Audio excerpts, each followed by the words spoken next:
مرحبا بكم مرة أخرى في فيديو جديد على قناتكم متواضعة، قناة مغربية حرة. إذا كنتوا أول مرة كتزورونا تفضلوا تابوناو معنا وفعلوا الزر ديال الجرس باش يوصلكم كل جديد على القناة ديالنا، وديروا لنا لايك وبارطاجيو لي فيديو ديالنا في لي ريزو سوسيو وفي لي جروب مع الأصدقاء ديالكم. اليوم إن شاء الله غادي نبعدوا على مجال الطبخ والجمال وغادي نمشيو لمجال الصحة. غادي نعطيوكم باذن الله واحد الوصفه اونتيبيوتيك طبيعي 100% زوين للدراري الصغار ابتداء من سن العام الاول والكبار كذلك، غير كتختلف يعني المقادير اللي كياخذ كل واحد. نبداو على بركه الله. عندي هنا واحد الضريس ديال الثومه مقطع، واحد دي بتي كاغو بحال هكا اولا متكتك اللي بغيتو. المهم البنات كنديروا في واحد القرعه، من الاحسن انها تكون قرعه ديال الدجاج. عندي هنا واحد المعلقه صغيره ديال الزعتر، وعندي هنا الزيت البلديه اللي غادي تكفيني باش غادي تعمر لي القرعه.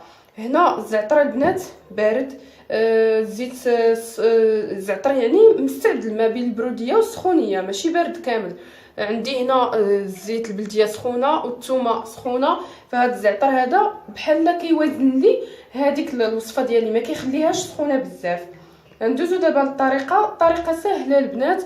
كما قلت لكم كتجيبوا هذيك الثومه المقرده وكديروها في ديك القرعه، غادي نزيدوها الزعتر ومن بعد غادي نزيدو عليها الزيت البلديه.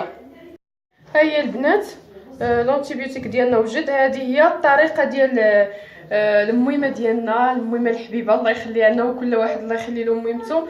هي الصراحه كانت كديرها لنا في الصغر، وحتى حنا دابا فاش كبرنا كنديروها لوليداتنا. بالنسبه للدراري الصغار البنات فالمقدار اللي ياخذوا فيعني ما ديرلهمش معلقه صغيره كامله، غير نص معلقه هكاك صغيره، ويتغطاو وينعسوا من الليل لليل. وفاش كتحبس الكحه صافي حبسي منها. بالنسبه للكبار ممكن ياخذوا معلقه صغيره من الليل لليل ويتغطاو، ومن الاحسن ما يشربوش من موراها الماء، لا الدراري الصغار ولا الكبار.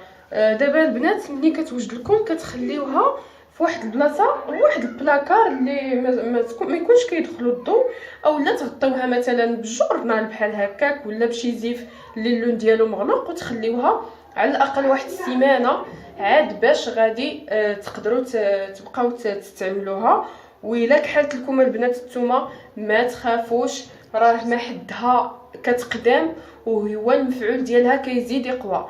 انا راه واحد المره جلسات عندي 4 سنين وهي جالسه عندي لحد الان، باقي كنستعملها لوليداتي والحمد لله كنلقاو بها واحد النتيجه هائله. نتمنى ان شاء الله ان الوصفه ديال اليوم تكون نالت الاعجاب ديالكم. ما تنسوناش بالدعم وبلي لايك، ونتلاقاو ان شاء الله في فيديو اخر على قناتكم المتواضعه قناه مغربيه حره.